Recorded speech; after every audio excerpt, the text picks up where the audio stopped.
Pues hola a todos, ¿qué tal? ¿Cómo estáis? Bueno, bienvenidos a una nueva entrevista dentro de nuestro podcast Finet Talks, que la verdad es que vais a ver que es muy interesante. Siempre que llegan estas fechas, este mes que acabamos de dejar atrás, siempre es si Selling May, que si no, bueno, vamos a hablar con un gestor que sigue y que conoce perfectamente todas estas pautas para que nos ilumine un poco. Así que saludo ya a Albert Parés. ¿Qué tal, Albert? ¿Cómo estás?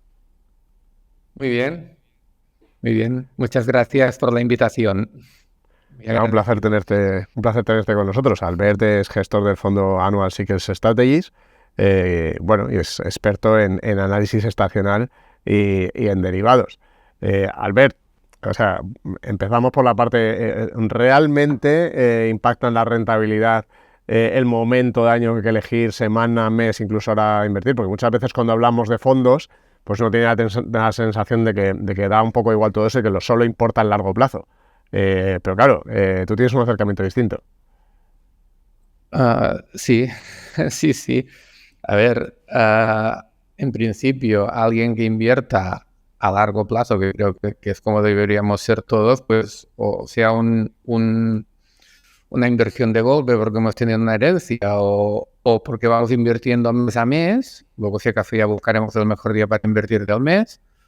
Pues sí, no debe tener mucha repercusión a muy largo plazo, evidentemente. Invertir hoy, invertir en octubre. Ahora, cuando operamos o gestionamos dinero, como es mi caso, es básico, es fundamental. No tengo ninguna duda de que es muy importante el momento del año. No, si quieres entramos en detalles, Sí. pero hay activos. Dime. Vamos con eso, vamos con ello. Por ejemplo, Sí, sí, sí, como bueno. decía yo, A ver, Selling May, cuando... vender en Sí, sí, mayo, vamos al Celtic. que es el mes que acabamos de dejar atrás, para empezar al que este Te año. voy a contar cómo empezó esto del fondo Annual Cycles Strategies, que es un fondo que basa su criterio de operación en la estacionalidad. Mira, el fondo es desde el 2010, por tanto ya estamos en el año 14, y el blog del 2008, pues 3, 4 años antes, era pues inversor también, invertía mi patrimonio y tal. Y un amigo mío, de banca privada, me dice, ostras, tú, tan bonito que parecía todo, y va y ha caído tú este verano. Me dice, hombre, claro, no sabes que en verano suele caer. Y digo, hombre, como cliente, digo, te estás burlando de mí. Somos octubre y me dices que en verano suele caer. Esto me lo tenías que decir en mayo o junio, ¿no? Bueno, sí, va, se dice, búscalo en Google. Y nada, empecé a hacer mis estudios. Bueno, me cogí un Excel y me sorprendió. La verdad que soy ingeniero, me gustan mucho las matemáticas, me gusta comprobar las cosas, además cuando hay dinero de por medio. Y sí, sí, me dio un gráfico bastante impresionante de cómo se comportaba el mercado en mayo. Y fui muy agresivo durante unos años. Llegaba a mayo y decía, oye, véndelo todo y ponlo todo en renta fija. Y llevaba a octubre y volví a comprar renta variable. ¿Qué pasa? Con el tiempo me fui dando cuenta que había activos dentro de todo el mercado que sí que se comportan muy bien en verano. Y claro, aquí empecé pues a buscar, a intentar solapar, ¿no? No tiene nada que ver con el comportamiento del petróleo o de la renta fija, que por ejemplo, lo ideal es estar ya invertido a estas horas, en estos momentos, porque suele comportar muy bien la renta fija hasta finales de agosto. Luego aquí tenemos todas unas posibilidades bueno, ahí está el resultado del fondo que bien conoces, que en los 14 años solo hemos cerrado dos en positivo, que de mixtos flexibles estamos a 10 años, según Morningstar, entre el 10% de mejores fondos. Y nuestra operativa se basa en aprovechar pues el mejor momento para invertir en cada activo. Y sí, si quieres comentar algunas, pero el Selling May... Sí, vamos con esa, Mira, vamos con Selling May, porque además, como este año, Selling claro, May. depende del activo que cojas.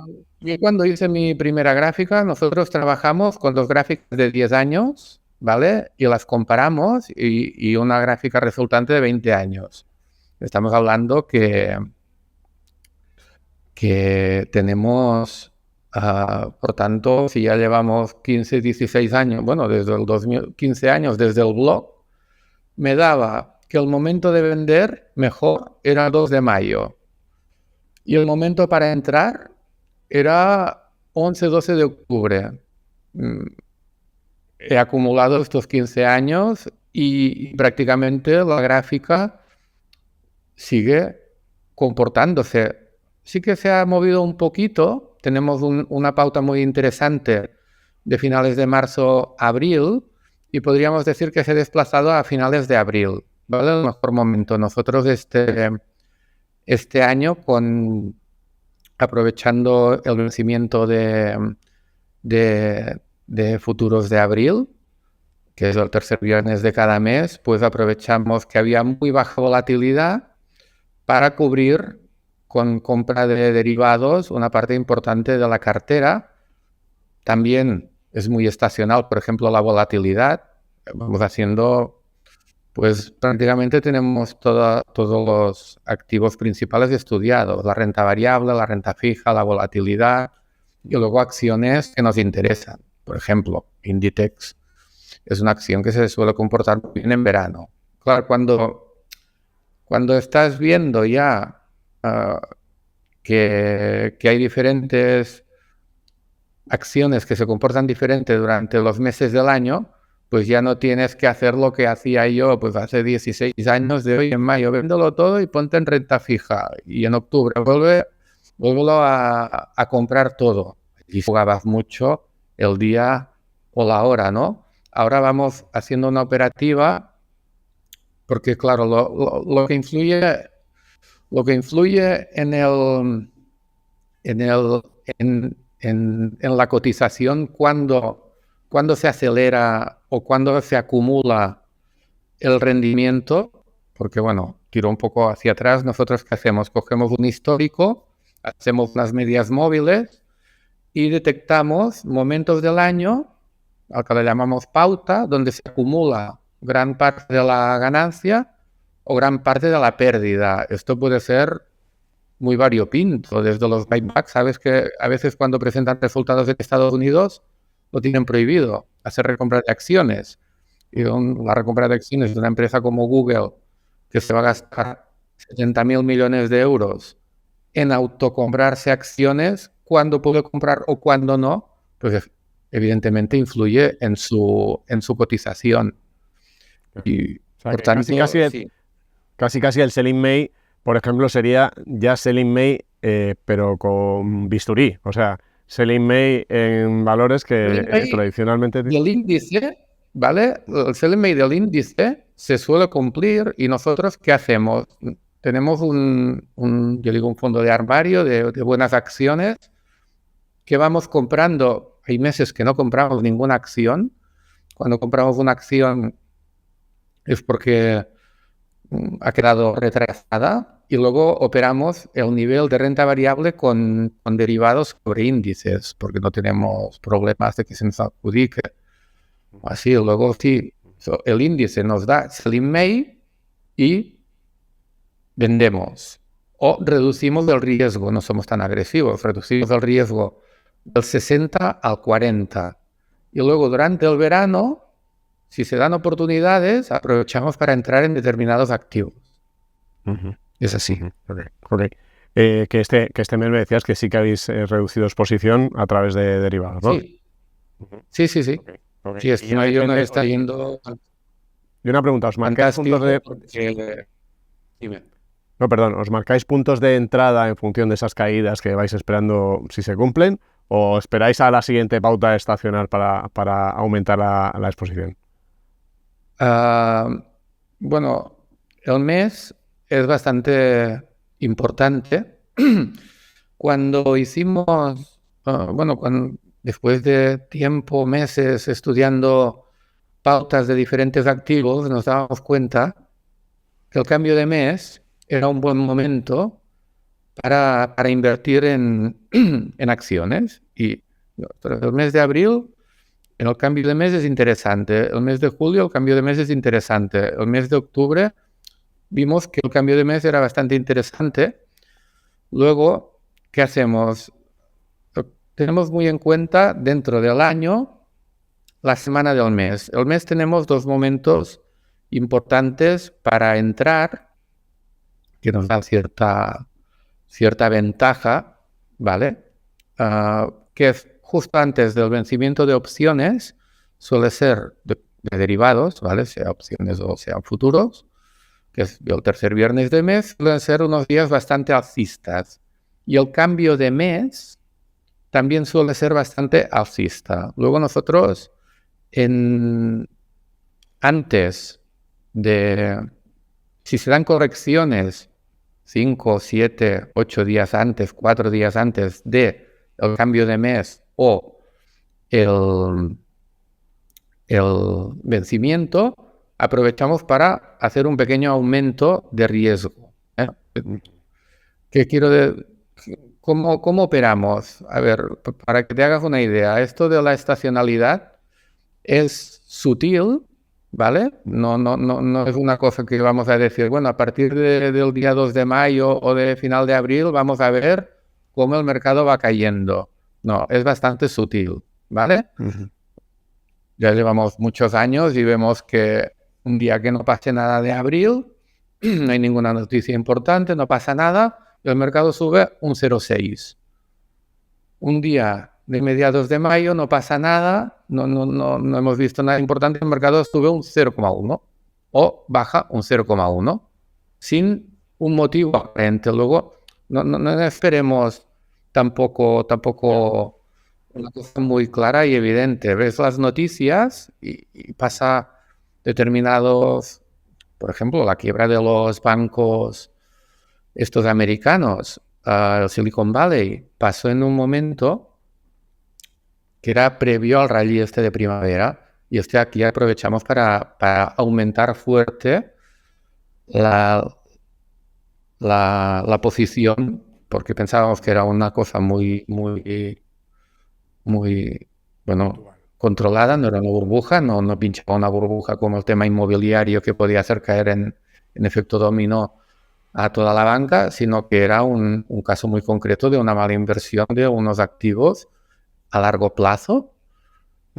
Y aquí aprovechamos para comprar. Pero ¿qué te quiero decir? Nosotros operamos mucho con derivados, hacemos una media prácticamente de una operación al día, unas 200 operaciones al año, y lo hacemos como, claro, gracias a la estacionalidad nos sentimos como en una ruleta con cierta ventaja. No te voy a decir que tenemos un 80-20, ¿no?, de negro contra rojo, pero a lo mejor tenemos un 55-45. Claro, si quieres ganar en una ruleta 55 rojo contra 45 negro, no puedes coger todo al que tienes 55. Tienes que ir operando constantemente, venta de put, venta de call. La semana por ejemplo, el día de vencimiento de derivados es un día claro de venta de call para mí. ¿Entiendes? Vamos a ir, Albert, perdona, como tenemos tiempo reducido, vamos a ir, si te parece, Sí. Te voy a proponer que vayamos como por distintas pautas, yo te las lanzo y me dices brevemente cómo de seria te parece o no y si la aprovechas o no, ¿vale? Vale. Por ejemplo, hemos hablado de Selim que ya nos ha dicho que sí. Otra habitual, que es enero, ¿no? Que el mes de enero como temperatura, como barómetro, que marca el conjunto del año. ¿Esta es así y la utilizas o no? No.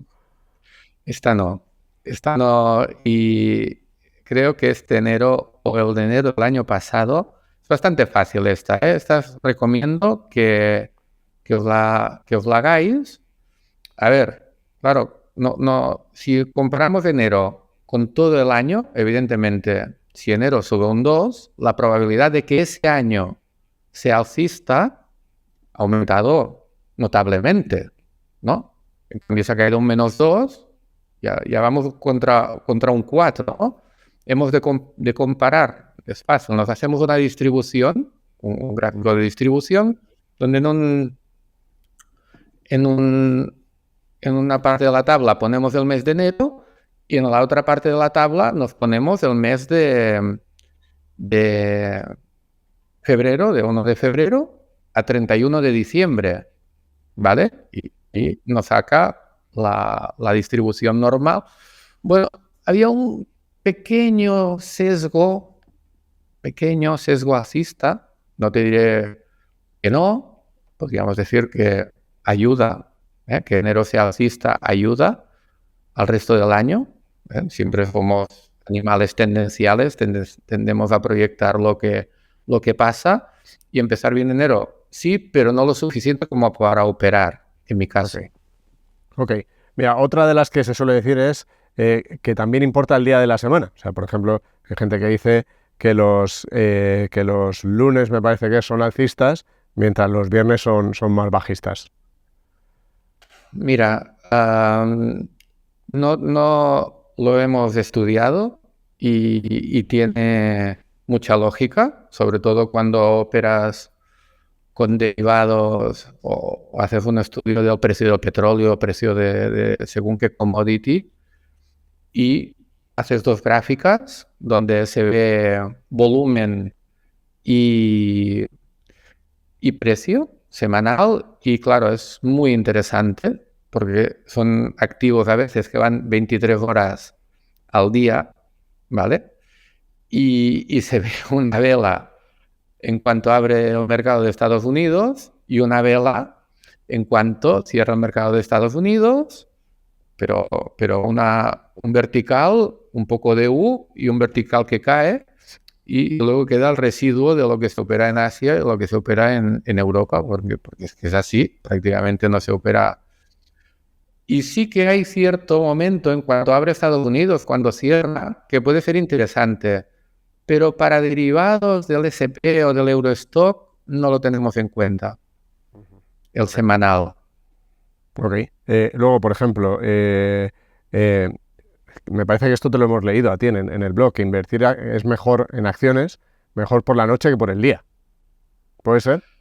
Tiene su lógica, ¿no? Tenemos todos los traders que se van, que entran y salen. Claro, de golpe cuando abre el mercado hay una parte de gente que se pone larga, sí, también hay una parte que se pone corta, pero sí hay mucha gente que no quiere riesgo mercado. Bueno, pues evidentemente compran y venden.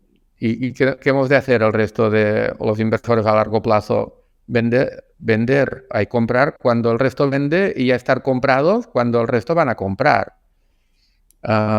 Este riesgo que asumimos de mercado cerrado, que si pasa algo, teóricamente no podemos salir, tampoco prácticamente si pasa algo durante el día, cuando ha pasado ya nos lo hemos comido, pues se suele aprovechar. Ok.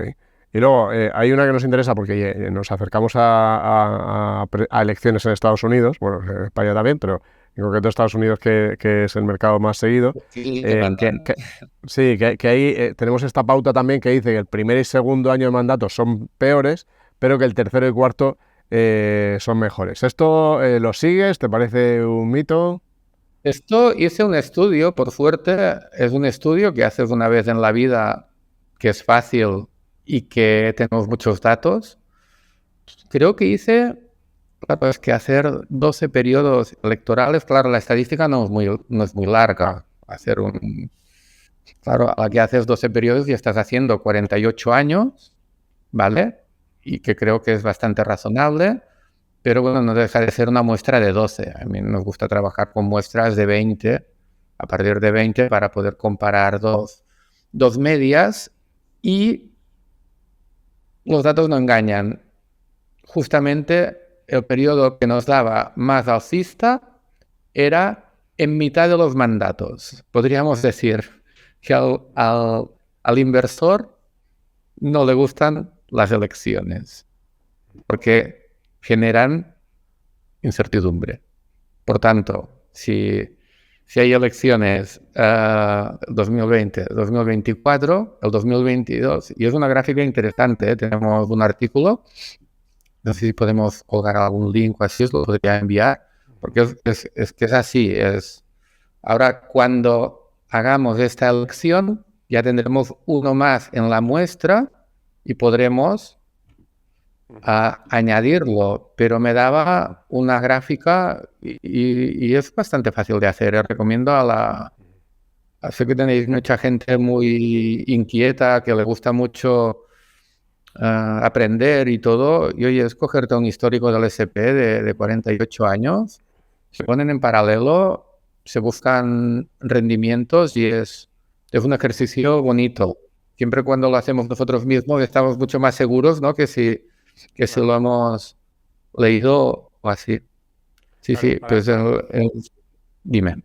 Dos preguntas más para terminar ya. La primera sería, oye, cuando hay todas estas pautas y hay tal cantidad de fondos, tal cantidad de hedge funds que se dedican precisamente al arbitraje, ¿no deberían corregirse por ese efecto de tantos fondos haciendo arbitraje? O vosotros mismos también, claro. A ver, si analizamos los motivos que generan las pautas, bueno, se tendría que hacer un arbitraje estacional, ¿no? Y pocos hacen esto. Un ejemplo clarísimo, una empresa que paga un dividendo de un 5% una vez al año y la paga en abril. Evidentemente, esto influye en su cotización, es inevitable. A lo mejor un poco diferente de lo que nos pensamos. El día de cobro del dividendo, mucha gente ya habrá salido. No, la gente no cobra para comprar el dividendo, sino que sale antes por motivos sobre todo fiscales. Si yo tengo que cobrar un dividendo alemán que supone un 5% del precio, me harán una retención a origen, ¿vale? Que voy a tener que pedir a Estado alemán que me la devuelva. Si yo sé que el dividendo está incorporado en el precio, ¿para qué voy a esperar a cobrar el dividendo? Si además tengo un problema fiscal que incluso afecta a los fondos. Los fondos, evidentemente, solicitamos la devolución de todo, la retención a origen y se acepta, pero algunos países tienen un mínimo del cual ni un fondo de inversión está exento. Por tanto, esto es así. Otro motivo de una pauta, porque la mayoría de carteras, aunque siempre se habla de renta variable, tienen su renta fija. Y más ahora, ¿no? La gente no está al 100%, por tanto, lo que no está al 100% en renta variable está en renta fija, aunque sea en tesorería, que por suerte ahora ya la empiezan a pagar. Pero una pauta muy importante y que tenemos muy en cuenta es la pauta de la renta fija, donde en agosto hay una subida de precio del bono y caída del rendimiento evidente. Motivo, no hay emisión, y esto lo hemos comprobado, por parte de los emisores de renta fija. La gente no suele emitir bonos en agosto, ni el Estado español. Los funcionarios que emiten bonos, pues hay una disminución matemática de oferta. Luego, cuando tenemos oferta y demanda, uno de los dos es estacional, sea la oferta o la demanda. En el petróleo la demanda es estacional y la oferta puede ser continua, porque una vez abierto un pozo es continua. Pero ya tenemos una de las dos ramas que es estacional. En la emisión de deuda ya tenemos que la oferta es estacional, porque en determinados momentos del año no se emite o en otros se emite más. Y seguirá así, porque las pagas dobles de los funcionarios siguen siendo en un determinado momento del año. Las devoluciones de renta siguen siendo siempre en el mismo momento del año. Por tanto, esto afecta a la renta fija. Y también es muy importante. Desde luego. Y ya la ultimísima es, ahora mismo, con todas estas pautas, teniendo en cuenta ciclo de largo plazo electoral y demás, ¿cómo estáis de nivel de exposición, brevemente? Estaba muy contento. Bueno, Las coberturas que hicimos en abril, bueno, este mes, al menos ayer, estábamos ganando un 1 y pico cuando los índices están cayendo y estamos aprovechando pequeñas correcciones para hacer pequeñas compras a corto plazo. Claro, estamos cubiertos con compra de put, cosa rara porque suele ser caro, pero se nos dio una oportunidad de muy baja volatilidad y lo ideal creo que sería sano una corrección, ¿no? Que nos gustaría que fuese, pero bueno, ya sabes que esto de las correcciones a veces puede estar años esperándola. Pero sí que estamos aprovechando oportunidades que se dan, estamos cómodos, llevamos un 9% en el año y estamos ahora en un nivel de riesgo sobre el 40%. Tenemos más de la mitad del fondo con renta fija por encima del 3%, tenemos dólares que están rentando más de un 5%. Ahora estamos neutral en el año en dólar y la verdad que bien, estamos cómodos, esperamos cerrar un buen año, la verdad. Bueno, pues la verdad es que nos alegramos al ver que os vaya bien y ha sido un placer con nosotros en nuestro podcast en Finet. Igualmente, un placer. Muy bien, gracias. Muchas gracias a todos. Bueno, dejadnos vuestra opinión, qué os parece, si tenéis en cuenta también estas pautas, ¿no? Que a veces suenan un poco como esotérico casi, pero como veis hay gestores que lo siguen profesionalmente y que ahí tenéis las rentabilidades que obtienen. Os dejamos también la ficha del fondo de gestión Albert Pares en la descripción. Así que muchísimas gracias a todos. Contamos con vuestros likes y vuestras opiniones. Ya sabéis que en Finect tenemos un montón de análisis, herramientas e información para invertir mejor. Nos vemos en el siguiente video Finect.